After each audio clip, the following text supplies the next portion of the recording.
This is Connecting the Thoughts, a place where women in health and leadership come to reconnect to their mind, their body, and their truth. I'm your host, Megan, RN, somatic conditioning coach, and founder of Rhythm Wellness. This podcast is a place to explore the stories behind strong women, the stressors they've faced, the pivots they've made, the ways their bodies have spoken to them, and the somatic practices that have brought them back into rhythm again. Today, I am joined by someone I very much admire, Jordan Matthew. She is the owner of Thistle Family Chiropractic. Welcome. Thank you. Thank you for having me. Thank you for being here. I'm so excited. I'm so excited too. This is so fun. So first I would love for you to just introduce yourself, I'm Dr. Jordan Matthew. As she said, I own Thistle Family Chiropractic, and I see everyone from all ages, from newborn, pregnancy, children, all the way to my oldest patient is 99 years old. But I really hold a special, what would you call it? Like space for pregnancy and pediatrics. That's just the niche I love. But like I said, I see everyone because I think everyone as a whole should be seen by someone. Yeah, absolutely. Yeah. That was beautiful. Thanks. I'm like, you do great work. I see you every day in there working hard. How did you get into family chiropractic? So, like, the funny part is, like, originally, I never was going to get into chiropractic. Okay. In middle school, I was a track athlete, and I got an IT injury, and so that's when I was, like, got into the PT world. Yeah.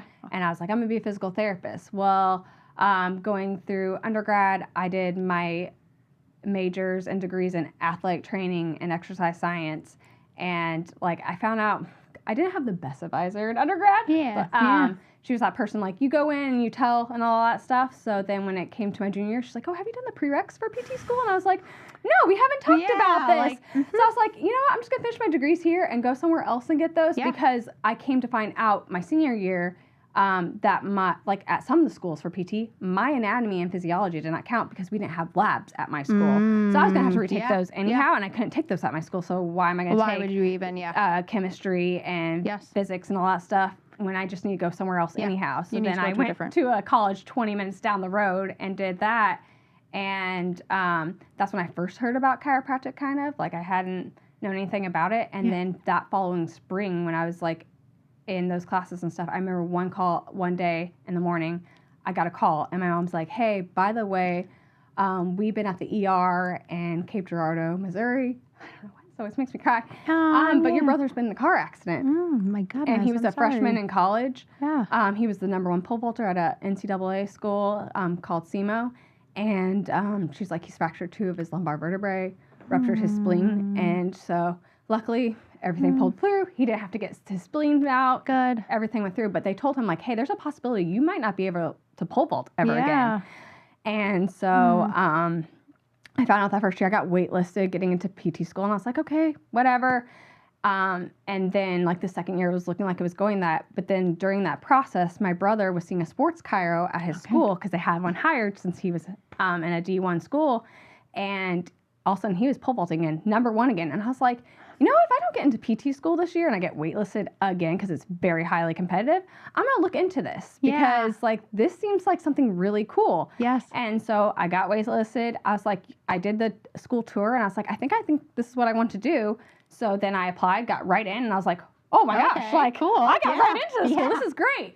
And that's, like, how I got in my journey. And because I didn't want to be one of those students who got on the first day of class, like, I've never seen a chiropractor, but I've been becoming a chiropractor. That summer I went to one, and I saw the difference. And I was like, yeah, I think this is what I want to do. Yeah. And I kind of knew, like, when I was looking into PT school and stuff like that, because also my senior year, I did, like, my school did something really cool in our small town. Yeah. They let you do an hour an internship with someone. So I interned with a physical therapist who did in the school district. So she only worked with kids. Okay, so I kind of already was open to that world. And I was like, I kind of want to work in that world because to have that connection with kids and, like, start from the beginning. Yes. So that they stick with something for life and have better health later on in life. Absolutely. That's kind of how I stepped my foot into that. And then I got into chiropractic school. And, like, when I got into student clinic, I got to work with kids first right off the bat. Yeah. And it was just like, yeah, I want to do this and everyone else. And then like when I got out and like worked with my first pregnant patient, I was like, yeah, I want to get into this world too. And that's when I was like, what are some certifications I can do to be a better chiropractor and better practitioner for my future clients and stuff. I love that. Yeah. So it was a journey, but it was a journey, but a great one. Yeah. And right here that you have a family chiropractor, it sounds like it started with your brother, right? Your own family, where you're seeing something that definitely I can only imagine what that was like scary, so beyond scary. Oh yeah. And it's your brother, so it's like and it's like your closest people, right? Like that relationship is so foundational. Thank you for sharing that. I'm like, you are the perfect person to be dealing with families and pregnant women and everything. Do you feel like it was almost like it was like kind of meant to happen, right? Not meant to happen in that way, but everything happens for a reason. Yes, and I feel like that's my life. Like I want to go one way and then something happens because I never I did cross country and track all the way through college. But like the funny part is like when I got originally hurt, I was a short distance person and did field events. Okay. And in high school, I accidentally went with the long distance team on track. And that's how I got into track and cross country and then got scholarship for that. Cool. So I feel like that's kind of always happened to me in life where it's like, ooh, this is not working out. And it's like, I feel like the universe is like, bam, like here, let's try this instead. And then that's what goes with me. And then it actually works though. So I love that you're saying this because I'm like, that's a pivot, right? Yeah. Like you have to pivot. Things are not going necessarily the way you thought they planned, but you're also open to the possibility now after seeing good things happen from it that like, okay, let the door open then. Let's see where this takes me type of feel, right? Yeah. That's so, thank you for sharing that. I love listening to you talk about all of this. I know we've talked about some of it, right? Yeah. But like getting the full picture and the full story of it. Oh, yeah. Did you think when you were navigating kind of like PT and then you went to chiropractic, right? Like we were waiting to get in those schools and then you let that shift happen. How would you say though that transition of letting it happen? Because you were younger than you are now, you know what I mean? I was like in my early 20s. Yeah. I mean, at first it was frustrating because I was like, that's right. I wanted to get into like pediatrics and PT and stuff like that.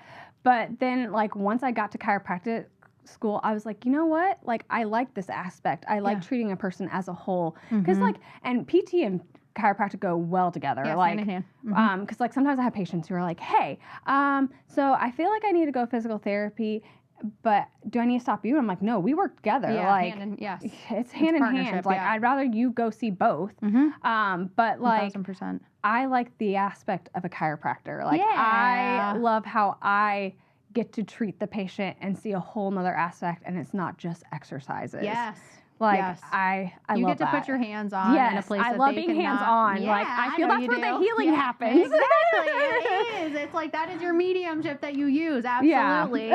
Absolutely. And it's like when you are doing this is something also that people are not necessarily know how to adjust themselves at home, right? So it's like you get to... Well, I mean, I practice what I preach. I can't adjust myself. Yeah. I will never get my adjustment, which is, as a chiropractor, it's sad to think about that. Right. Like, you never get to know what your actual adjustment feels like. Yes. But I practice what I preach, and I try to, at minimum, get once a month adjusted myself because of all the things I do and stuff like that. And I'm a strong believer in that. Practice what you preach. Why are you in a profession if you're not doing it for yourself, Exactly. Yes, absolutely. Absolutely. I walk the walk as much as you talk the talk type of vibe. Absolutely.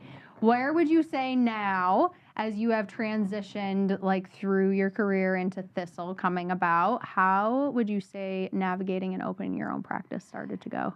It was scary because like the funny part, straight out of chiropractic school, me being from Missouri, my husband being from Scotland, the country, we knew we wanted to get out of the snow. Yeah. So we just like, first we tried to apply to jobs in St. Louis because that's where we were. Okay. And neither one of us was having luck. And we're like, you know what? Let's just make our move to Florida. Like, we're going to Florida. And I had never been to Tampa before we moved to Tampa, but my husband had visited. So he gave me the choice of Destin and Tampa. And I was like, well, I've been to Destin and I don't like tourist season. So we're moving to Tampa. And we like went down, signed a contract for 2 weeks moving, and we just moved down here. And I got my job. Like, I had some interviews while I was down here looking for housing. Yep.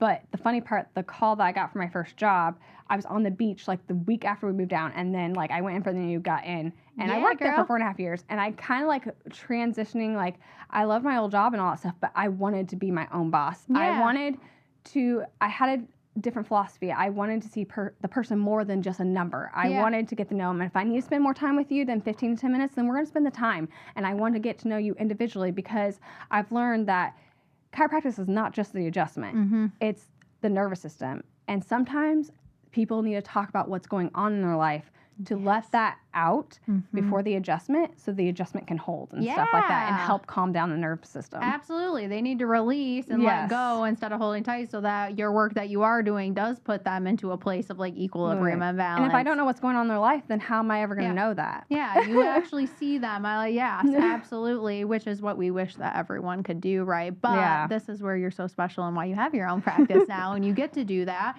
Do you think that, how do you feel like that serves your patients, even like from your perspective, right? This is how you feel, but like, what do you get from the experience when you do that? I mean, like, how do you feel the reactions are? Yeah, like I see like some people melt. Like sometimes they just need that release of just saying like, hey, this is going on in my life. And I just need to say it to someone because they don't know who to say it to. Absolutely. And if I can give them guidance, I try. If I can't, I can't. Like, and guidance to me is just like, maybe like some mom feeling some mom guilt, and I will just like try to relate with them like, well, here's my mom guilt. Like it happens. Like it's okay. Like you are not the worst mom out there. Of and course. Stuff's gonna happen, but like sometimes you just gotta give yourself grace. Yes. Like I, now being a mom and all that stuff, I've like been able to communicate with moms better and being like, we have to have that season of grace. Like we can't be on top of everything. And that's the one thing I feel like is bad and good about being a mom is like in this day of age, there's so much information out there and social media, sometimes it's not the right information. And I feel like a lot of people are getting it from there. Totally. And they're listening like, well, this person says this and this person says this. And it's just so conflicting that sometimes moms get so overwhelmed. Yes. And sometimes they just need to talk out like,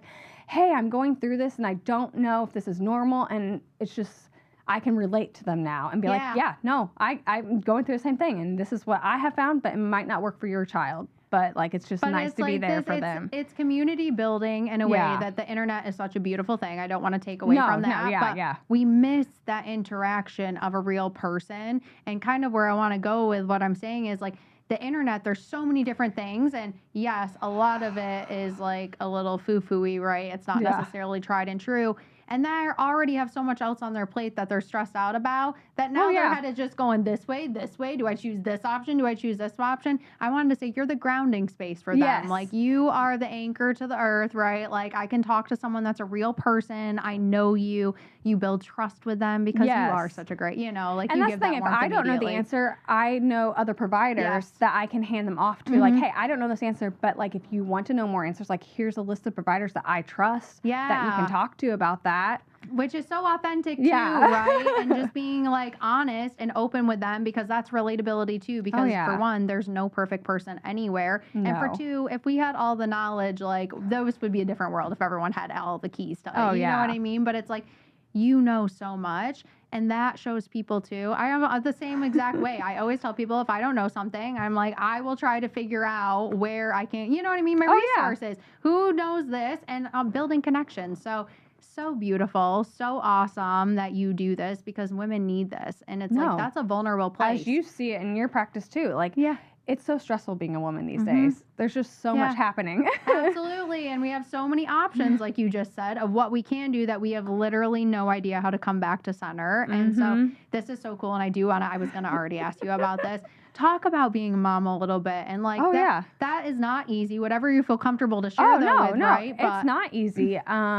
I mean, I'm going to kind of tell about my journey about becoming a mom. Yeah. Like the thing one of the like stresses when I first opened my practice almost 4 years ago, which is crazy to say, is when I like got the keys to the office and was doing the painting and starting the flooring, I found out I was pregnant. Okay. And like, I was not expecting that.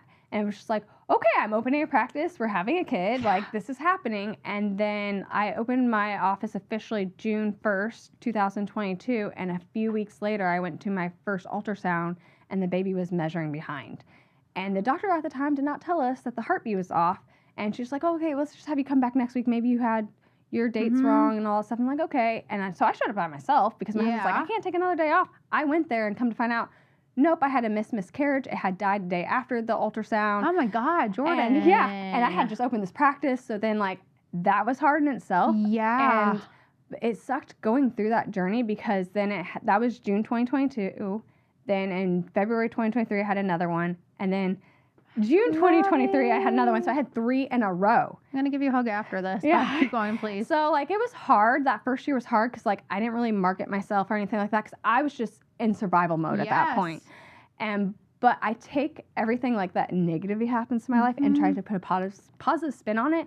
It opened that world up to me because, like, I had patients in the past, they had a miscarriage, and I had no resources for them.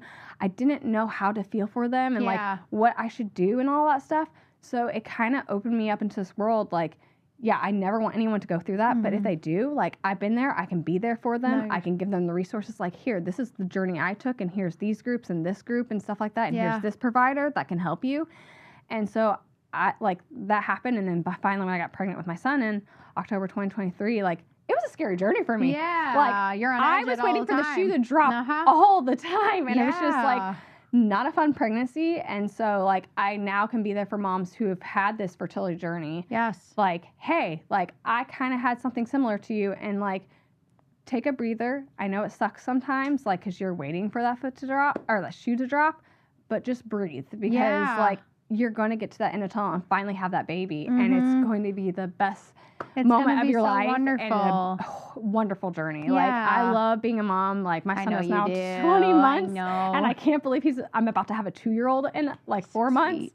But, like, it's a wonderful journey. Yeah. And it's just great because I feel like now being a mom and having a family practice, I have my own experiences and I can relate to moms feeling guilty or being, like, overstimulated or overwhelmed and stuff like that. And, like you're the perfect person. You are the person to be like, hey, I'm going to tell, you're giving them resources, the things that helped you. Yes. And also, like, you have more insight now into what they may need because there's more of, like, a same relatableness that there might not have been before when you were doing it. Not to say you couldn't have spoken to them, but like, I feel like there's a better connection there now because I've gone through a lot of things they're going through. And, like, I'm still in my learning journey of being a mom. And it's kind of nice because, like, some of my moms are, like, ahead of me. Like, they have a 4 or 5-year-old, and then I get to hear, like, oh, yeah, like, when you get to this stage, there's this. And it's kind of nice because, like, in a way, like, we get to talk as moms, too, and help each other out. I was going to say, it's like the best of both worlds where you are helping moms from your own experience, right? But now other moms are coming in and you're still helping them,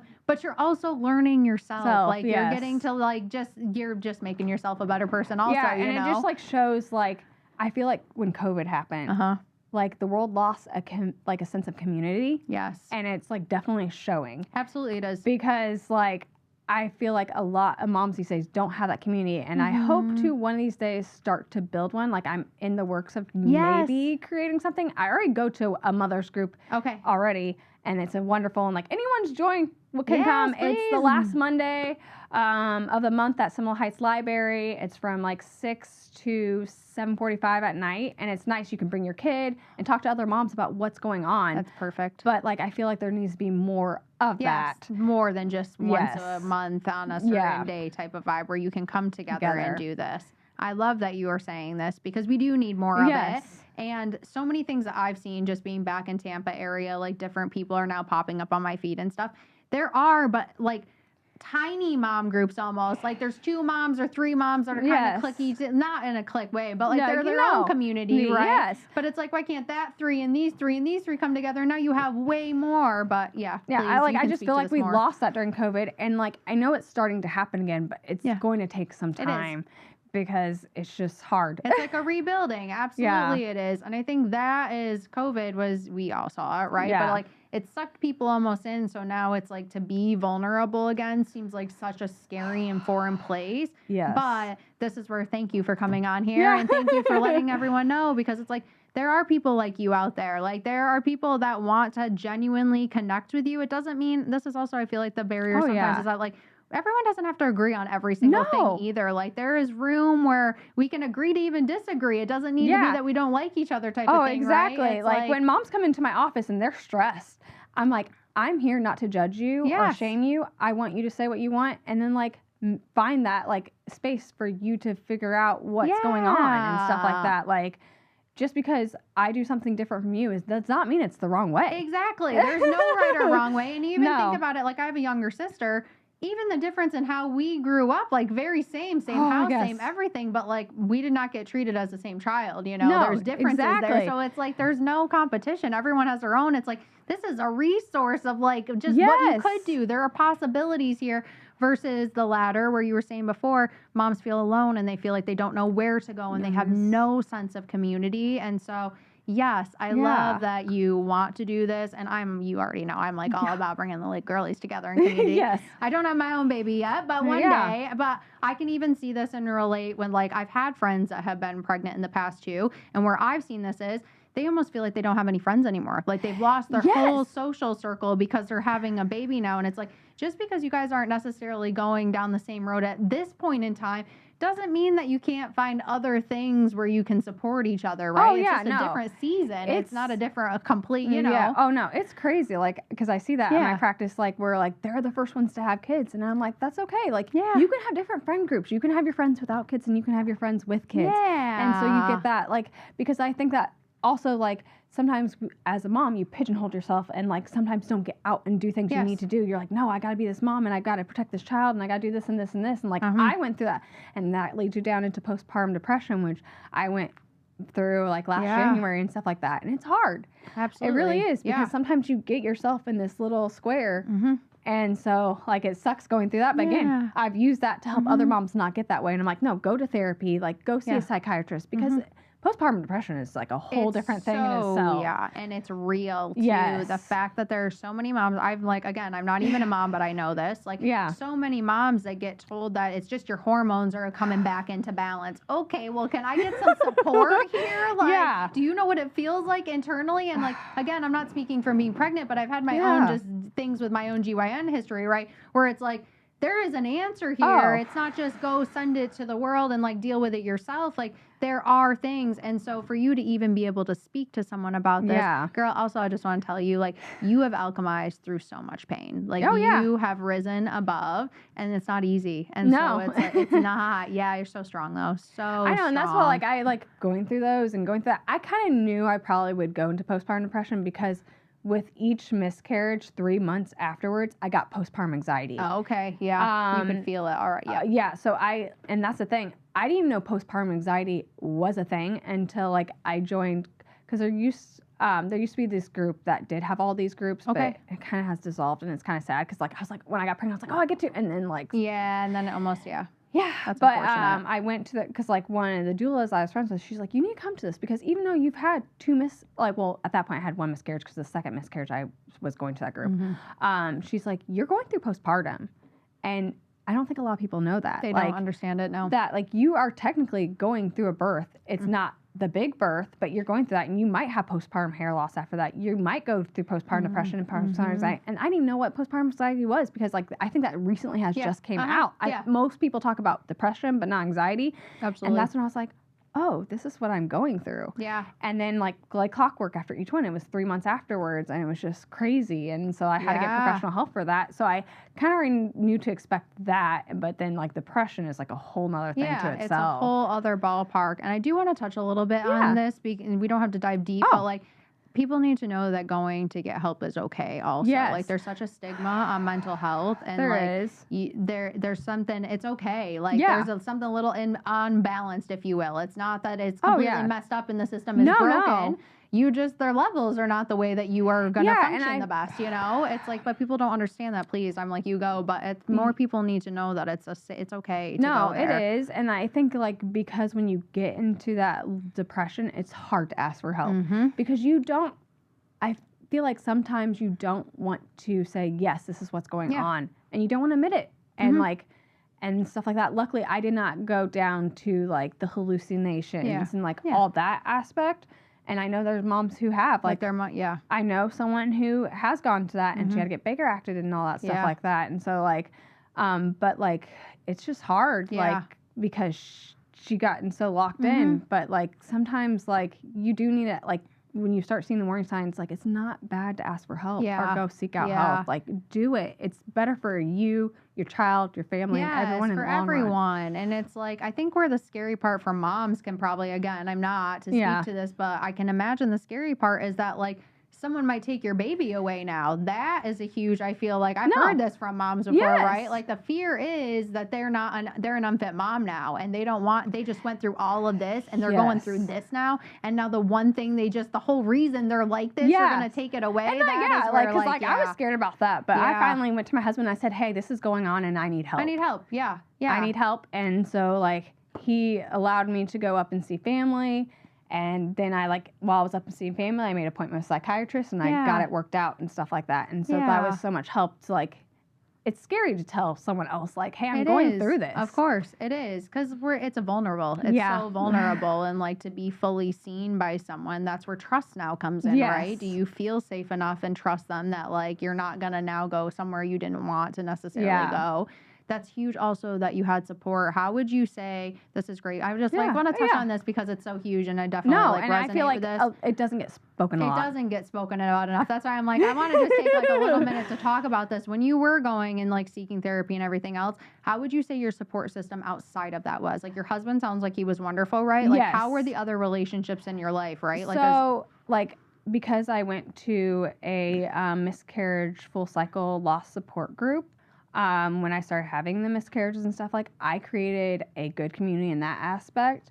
So when I went through that, like I had the support of my friends there and like I could be vulnerable around them because like we've been vulnerable about like so many other things that like it wasn't hard for me to tell them. And so like on top of my husband, I had them, and then like I didn't have to specifically, like my husband took it in his initiative and told like my mom and stuff like that. So I didn't have to say it. He's like, and so then by the time I got there, like I could tell her what I wanted to tell her and stuff like that. Yeah. So it was like a safe environment, but it was nice. It for you so that it was more comfortable for you to just share versus like the fear of what is my mom going to say as soon as I say this. And so it was nice because then she was there for me and like my sister was there for me, and it was really nice and not have to have the guilt and everything like that happening. Absolutely. This is where I do want to let everyone know out there, if you don't have a mom or you don't have sisters or you don't have a husband that you can go to, there are women in your community that you can absolutely turn to that, again, whether we can be the people or not, right, there are places we can send you to that it's safe. It's not that you're going to be shut down or your,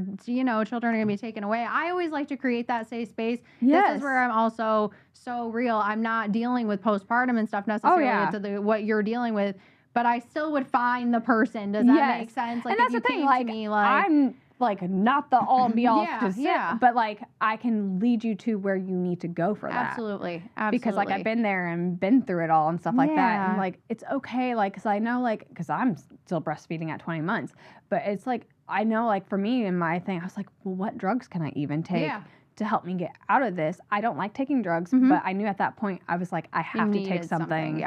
I need something, and it sucks, but like luckily you can work with psychiatrists out there who will find drugs that you can take that doesn't affect your breastfeeding journey, does not affect your baby and all that stuff. And so like that's important to actually seek professional help sometimes because you need that extra sometimes. Yeah, it's like you just need that little piece of it, and then it is gonna be like better on the other side of it. But again, thank you for sharing this and thank you for speaking to it because you're so wonderful. But it's like it is a scary place, and like really you have worked through it and you are sitting here and shining and doing so awesome. And I'm like, this is so wonderful that we're talking about all this. And I do want to dive a little bit more into Lachlan a little bit, but I'm like, how do you feel like the stress is now having a 20-month-old and running a practice and like you're running stuff. Yeah, you are. It's a lot because then like sometimes when I'm working on business stuff, I feel guilty because I'm not giving him full attention. And it's just like finding that struggle of being like a mom and then also realizing like, yes, I have a supportive husband, and like he's also his dad, and it doesn't have to be all on me, and dad can support me too. Like my husband's great and everything, and he's there. Sometimes I just forget to ask for help. Like you want to do it all yourself. I feel like as moms, we take everything on. Like I am this child's like life support and like all this stuff, and sometimes it's like, wait, I'm not in this alone. It's just a little like, okay, I do have support, but it's like I'm sure there could be other places in your life though where that kind of like stems from too, right? Like just other experiences you've had up until that point of having him. But it's so wonderful that you are able to go to him for that. And now when you are doing that, Talk about that guilt a little bit that you feel. You're like, when I'm working and I want, I hate it because, like, sometimes, like, because, like, I'm a solo practitioner, so I have to do my social media. I have to do the administrative work. I have to be the practitioner and stuff like that. Sometimes, like, when I'm at home and I'm, like, working on the administrative stuff and I'm working on, like, the social media stuff, like, as you know, like, you have to scroll to, like, I hate it. Scroll through social media to be like, what do I want to create from this? And, like, all this stuff. And what can I take from this Your to field create work. that? Yes. And, like, sometimes I'm like, am I on my phone too much? Like, is he seeing mom on phone or on computer too much that, like, I am not present there for him? And it scares me because it's just, but, like, he's at that age where he can play by himself and he's discovering he can entertain things. himself, But then it also scares me. He's like, am I watching him too much to make sure he's not into something he shouldn't be? It's like, where is the balance? So then I feel guilty about that. Like, am I paying enough attention to him that, like, when he gets older and he's like, oh, like, the business took over and mom did it. And I'm like, I know it's not doing that. But, like, but it makes me feel that way. Yeah, like, of course. Yeah, am I, like, too much, like, paying attention to this and not to him and stuff like that? Again, I'm like, I love her. I keep saying I love it, but it's like, it's so important for other people to hear this, because that is such a place, that guilt feeling is where the guilt stems from, is you're doing stuff for you still is why. But now you also have, like, when you have a baby, a lot of women think their life, not that their life is over. It's it's hard. But it's like all your focus is now on them and there's no time for yourself. Because that's the next aspect. Like, it's like, before him and everything, I used to be, like, an avid exerciser. Like, I was on the Peloton, I was doing this and this, and, like, I would, like, at least work out, like, an hour a day and stuff like that. And now, like, I'm barely working out, and I'm like, I need to get back into that, because I know, like, I'm in my 30s and mid-30s specifically, and I know, like, if you don't get into a routine now, it's gonna be hard in the rest of life. And I know, seeing my older patients, that, like, you have to get in a routine. Yes. If you want that longevity in life, you have to get in a routine and you have to exercise your body, because if you don't, you lose it. You really do. Yeah, absolutely. Yeah, it really is. I'm always saying this. If you don't use it, you lose it. And it's like, so now, with that being said, with that, what do you think you are doing for, like, right now, what are you currently doing to make that, like, you know that you want to do a little bit more, but I know you are also doing something right now. You're not completely falling on your face. You know what I mean? Like, you're not doing that by any means. You are still striving. Like, I was, like, in the fall, I was kind of, like, into summer, fall, I got into pole dancing. Okay, I will say what I got into, because I wanted to do something to feel more like a woman, because, like, still breastfeeding, it's hard, and stuff like that. But then, like, Christmas and December hit and I got sick and all that stuff, so I haven't been to that since, like, November, which is so bad to say, and I want to get back into it, but because, like, now, like, we're at the end of February and it's like, oh crap, I decided, like, I'm gonna probably do, before I get back into it, do some more strengthening, because, like, I feel like when I was in it, I was like, ooh, I'm weak on this, and so, like, I need to get back into, I have my own gym. I need to get back into my own gym and just do some stuff and reintroduce myself before I get into other things. But, like, I'm also walking too. I was about to say, like, you keep active and stuff still. It's not what I used to do. And, like, sometimes, like, I gotta learn not to be hard on myself like that. Like, I'm in a different stage of life. I have so much stuff going on that, like, hey, walk is okay. Like, absolutely. Doing a few little exercises, even if it's just 15 minutes a day, it's okay. Like, you're still showing up for yourself. That's the thing, because you have so many goals. Like, you're not just meant to exercise, right? You're not just meant to own a business. You're not just meant to be a mom. You are a multifaceted, you're a woman. Like, you're her, right? That's it. You are her, girl. Yeah, you are. Because, like, and that's where it's not easy. It's not easy. You face challenges every single day, I'm sure, that, like, they put you to the test sometimes. Not everyone is a huge test, right? Because you've already faced that. But there are days where you're facing something bigger that it's like, okay, I got to, like, navigate through this. So thank you for sharing all of this. I'm like, I want to dive into a little bit more about your patients now. So I'm, like, more into kind of, where do you see this come up for them? Not just, like, that they are dealing with something and need support, or the postpartum, but where do you feel like they come from with their questions, and, like, where they really lean on you? Where is the most place that you feel like your patients lean on you? Especially moms. Like, I just feel like the mom guilt. Yeah. Like, especially, like, because, like, when I was pregnant, pregnancy brain happened. And when I was pregnant, I was like, man, nothing can get worse than pregnancy brain, right? Like, no, mom brain happens. And that's another aspect, like, I have recently learned as a mom. there's just, mom brain is mainly from sleep deprivation and the hormones and all that stuff. But there's another layer to add in there if you're breastfeeding, because like breastfeeding depletes you too. And it creates a brain fog. Like, because now with him being 20 months, I'm like, why do I still feel like I'm just drained all the time? And it took one of my mom friends to be like, Jordan, you're still breastfeeding. You're having that brain feed fog. And I'm like, oh yeah. So like now I'm like, yeah, like in the beginning, because like you are so sleep deprived. I was just talking about with a patient today. We were just talking about like how like sometimes like your body will just shut down and you will just fall asleep. You can try your hardest, but you're fighting it. And crash, and it's just hard in the beginning and stuff like that. Oh, trust. I only have experienced this one time, and obviously not because I had a baby, but jet lag. I went to Greece, and we had a layover in Germany, but our flight left Canada at like 6:30 at night. I did not end up sleeping on the flight. Could not, like, I need my bed type of person. I am not a red-eyed Oh, it's hard to sleep on a plane, anyone. I was falling asleep with my eyes open. My friend said that it was so creepy. She'd open her eyes, and she was like, you were just sleeping, but your eyes were open because the like you do. You just like can't anymore. It's like it shuts off, and then and that's also scary when moms that's where like support and community and like I want to find ways that we can create more of this, whether you're you know what I mean, a mom or not. We need space and support for this, because now this goes into more like people that do face like mental health, whatever they're facing in life, you're like, not alone. I feel like it causes mental health problems because like me and her were talking about like how both when we first began our journeys as moms, we were never going to co-sleep. I was like, I'm not going to co-sleep. I'm going to do this safe. ABCs and all that stuff. He's going to lay on his back in a separate bed, blah, blah, blah, blah. Well, I came to find out, like, because my body was shut down, I'd be breastfeeding him at night in, like, our pillow.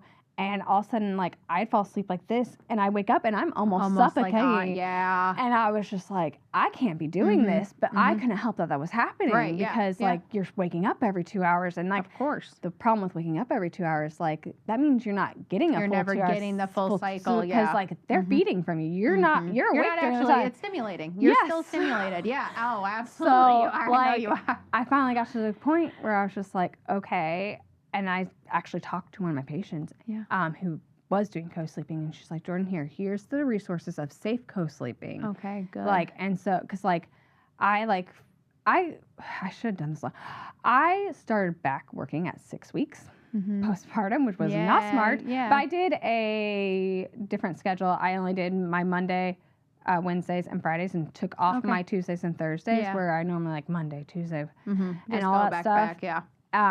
And so by the time I only did 2 months of that, and I should have done it longer. But it got to the point where I'm just like, I am feeling exhausted going to work. I'm not having the mental clarity I need. Of course, and like all that stuff, and it made me feel guilty in my practice wise and all that stuff.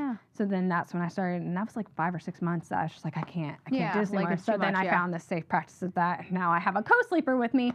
But like, I love that journey with us. Like, I love co-sleeping. It's a whole different connection. Absolutely, it is. But it's a I feel like that's unmatched. There needs to be more resources. Like, okay, if you can't be safe, like, here's this also. Yeah, exactly. Like, there are options that you can have because they want that bond. Of course, you want that bond, and you want it to be as deep as possible, right? And so that also right there is dealing with, again, stress and guilt. And it's like an underlying where it's not like, wow, someone just did an alarm off, right? And it's like you jump.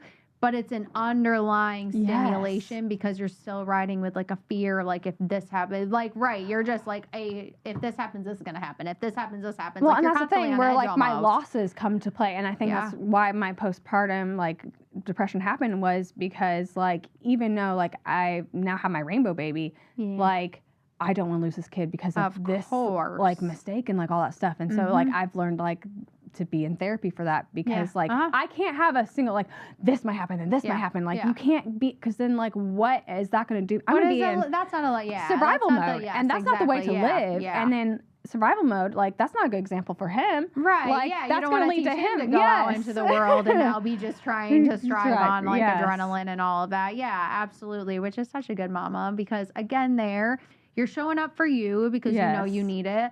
But now you're also showing up for the future generation. I love talking to people. I'm like, I know you know, but I love talking about like moms and kids, because you are raising the future, right? And you are doing that work, which again is not easy. No, it's not but you're doing it for you and for someone else. You get to do it for more than just you, right? Yeah. Like it's so beautiful. It's not selfish either, because it's like, as you thrive, this is like, I just said this before, but like cup full, it's going to overflow into other areas. But you got to have your cup full first before you can give to someone else. Like, you can't, like, I've learned through motherhood, and I kind of knew this beforehand, you can't take care of your family, your child, or like me as a practitioner, I can't take care of my patients if I don't take care of myself. Because if I'm not doing good, how am I supposed to be there for other people? Yeah, exactly. Like you can't keep giving to someone when you're like, I'm literally just trying to keep it together today. Like I'm just trying to one foot. And yes, there are times where this is where I like tell people, right? It is one foot in front of the other, but like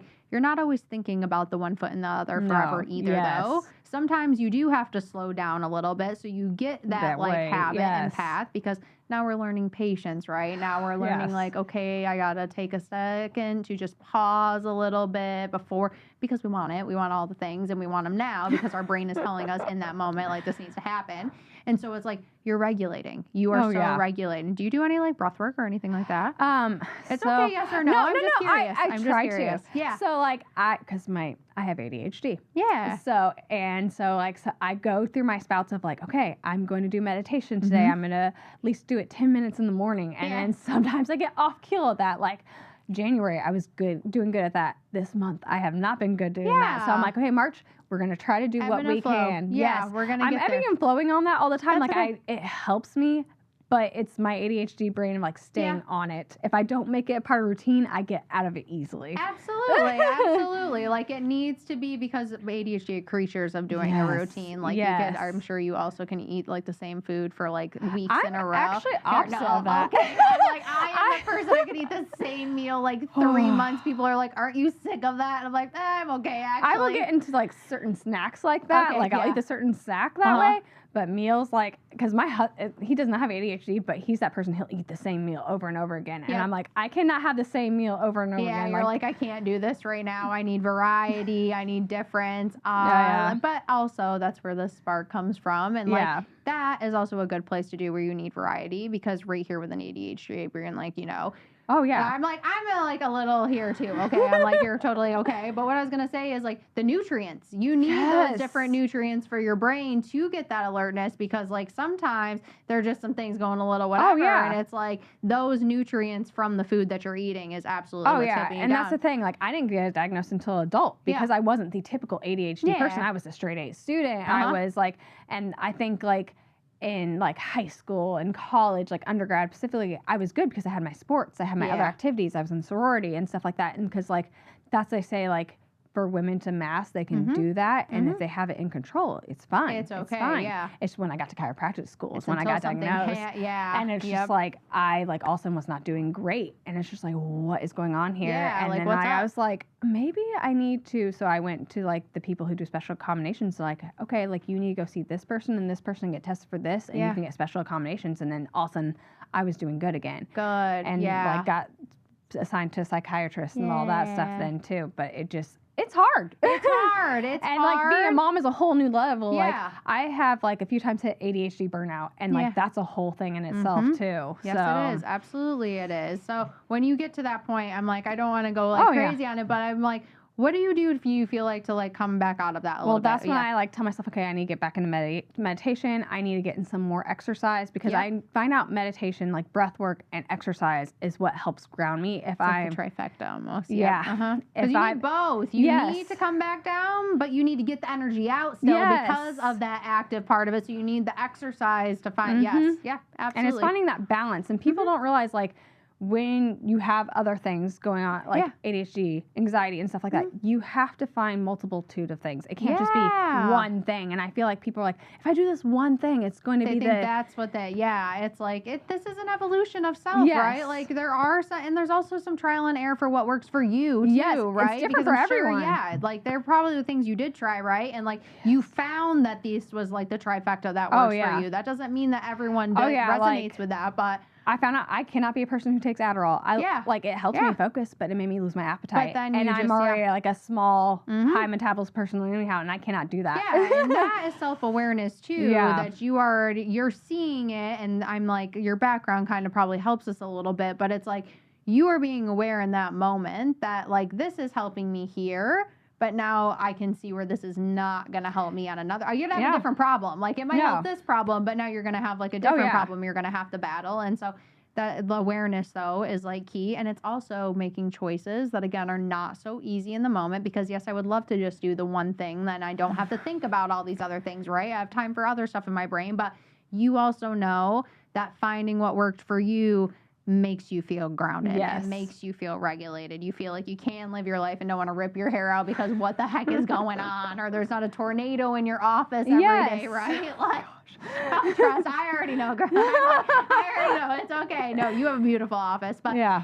it's practice, though. And it's like making choices that are not always the easiest. And so, and I feel like as humans, like, people don't realize, like, it's okay to be that way. Yes, we're all human beings, and we are all so individual that, like, whatever pivot you have to make doesn't mean that that's what the pivot someone else is going to make. It's going to be a completely different thing. And this is where we come back to the community piece of it, though. And it's like, you have sisters out there. There are sisters out there that want good things for you and are here to support you, right? And so we're going to definitely be diving into some more community, like things like this. I want to for sure be talking about this more. Yes. But do you have anything else you would like to share with anyone? Oh, I don't know. I'm like, please tell me. I'm like, whatever your kind of thoughts I guess are. like with the community thing too. Like, I invited you last week. That was so wonderful. I created with a pelvic floor therapist because, like, I just feel like I want to create a better community, and like also being part of the birth and pediatric world. I feel like there needs to be more that, like, we created a birth worker brew where, like, it's a meet and greet, come and go as you want to, coffee and donuts, like, birth workers, pediatric workers. It was wonderful. Yeah. Come together and, like, have that experience and get to know each other and talk and, like, share our experiences that are happening out in the world. And just life. Like, it was so awesome. We talked about so many different things too. Like, yes, we talked about work, but then it's like people were touching about being moms and like the, what they were dealing with, because everyone's kids were different ages, right? And then you had different like scenarios, or just talking about life, what we're dealing with in life, how they're practicing, like what is going on. It was nice. It was I actually loved it. Like, I like to create those referral systems. How are you going to create those referral systems for other moms to give them other information that you don't have if you don't know who your community is? Exactly. Like, again, if you're saying you come to me and I want you to, but if I don't know the answer, like, we do need to know where we can go to. And it's like, I so believe, and I know that you're this way too, like, you want to build a relationship or rapport with someone before you're just going to say, oh, I know this person that you could go to. Like, you want to know about the brand, obviously, and their business, but on a deeper level, who is the person behind those scenes? Because I want to know that person before I send someone to them. Yeah, like, no, I loved it. I'm like, I already felt the same way. I'm like, and I so valued that. I loved that we did that, because I met people, and it's like, I'm not necessarily dealing, you know what I'm saying? But like, you're still in that world, because I am still in that world. Exactly. I'm like, I am still in that world, like dealing with the nervous system, and like even right here, hormonal health, and like dealing with pelvic floor and dealing with our hips. I'm always talking about. I'm like, your yoni is your home. We need to love on this space in this area. Because like it's just like so crazy, like, because people get a disconnect with birth because of birth trauma and all that stuff. Absolutely. I got lucky and really have no birth trauma and got to do natural, but like, I don't think that should be like I did that like kind of thing. Like, say, rubbing it in anyone's face. No, because like, it's not for everyone. Yeah. Because like, I've heard all the stories and like all that stuff, but like, I also think like people should hear those stories because of that. But like, I like, even though I had the birth journey I wanted, I still had a disconnect down there, and so it's like hard. Like, I love that we're talking. This is where I come in, where I'm like, I do deal with pregnant women or like postpartum moms, but not to like, I'm not doing chiropractic like you are, right? But that disconnect is so huge, because it's the trauma piece, right? Like, it was either fear or like their body. Again, you're not rubbing it in anyone's face, and it's wonderful that you had that experience, but like, you were probably also had an experience where you did feel more safe, right? Like, I can only imagine. I've never had it happen, right? But like, that's a scary thing going on down, you know what I mean? And so it's like, it's almost like the fight or flight, right? Or the freeze state. Yes. Where we almost get in like some freeze state sometimes because there's so much going on down there. We don't even want to connect to it, right? Like there's such a don't even look at it, don't touch it, don't anything. You're just trying to hold on like what the heck just happened to me? Like you just brought life into this world, right? But and don't get me wrong, like processing. my birth, like I knew I wanted to do natural, and I did hospital because of the miscarriages. I wanted to, like, if something went wrong, I was there. You want to know, Like, would I love to home birth? Sure. But, like, with my anxiety, I knew I had to be there, and that's why I hired a doula. Yes. Like, to be there. And to still give you that home birth type of vibe. Yes. But again, for your own, what you know that you need, and you've already dealt with that so much, like, I need to be in the hospital for my own sanity here. Yes. Like, I'm about to go through something huge. You can't take another hit is why. You just were not prepared. Nope. Like, not at all. Yep, I feel that totally. I understand that. And so it's like you did the thing that you found both. You found balance, and like this is gonna be where I know that I have that safety and security. And now I also have the person that's safety and security where it's just like home, and I don't have like if those things wouldn't happen, you totally probably would have just did a home birth and doula, right? But it's like you were making sure that you had both of it and what you needed. Like that's your experience that was for you, and like what made you feel safe to have an experience the way that you did also, right? Like it just, I love that for you. I so love that. I definitely can't wait for your next Worker Brew. When is that going to be at? March 25th. I was about to say, I know that you posted a little thing online. We'll be sharing it everywhere. But March 25th, 9:30 to 11. 9:30 to 11, and anyone's welcome to come who's a birth professional, pediatric professional. Like, it's open to anyone because, like, and you don't even have to be a mom or anything like that either. Like Megan's not, and she's still okay. Like, it's not about moms and stuff like that. It's just about connecting on that level. Like, we need that community to come back together. Women. It's a women-style community, and where is a better place than, like, we are, like, bringing life into this world, right? Exactly. So it's, like, it's a beautiful experience. You would love it. I hope that you do come, please. I will definitely be there. Yeah. Where can people find you at?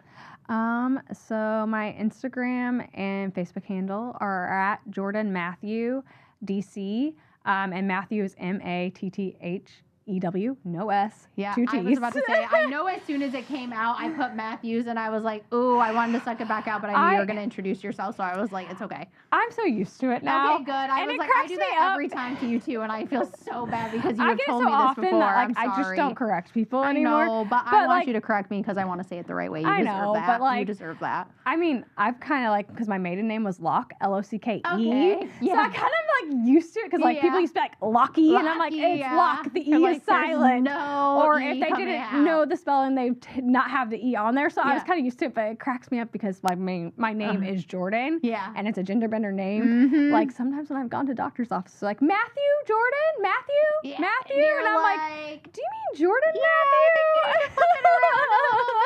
Because my last name is a first name. Yeah, absolutely. And they're definitely reading it that way on the chart. So that's automatically how it comes out of their head. I'm like, I definitely want to say it right, though. I will not say Matthews ever. Right? I'm like, Matthew. I'm going to repeat it. But thank you. Thank you so much for having me, Megan. Like, this was great. Yeah, it was so wonderful. I'm like, I definitely will have you back on in the future because we could talk for hours. Oh, yeah. There's so much more to go into. Topics to talk about, but I love this conversation so much. Thank you. Thank you. And thank you for those of you watching. If this episode resonated with you, or you know a mom, someone that this episode would resonate with, by all means, please send this to them. You can find the full episode on Connecting the Thoughts, YouTube, and all platforms. Thank you for being with us. Thank you. Thank you. Thank you so much. Yeah. Yeah, girl. Yes.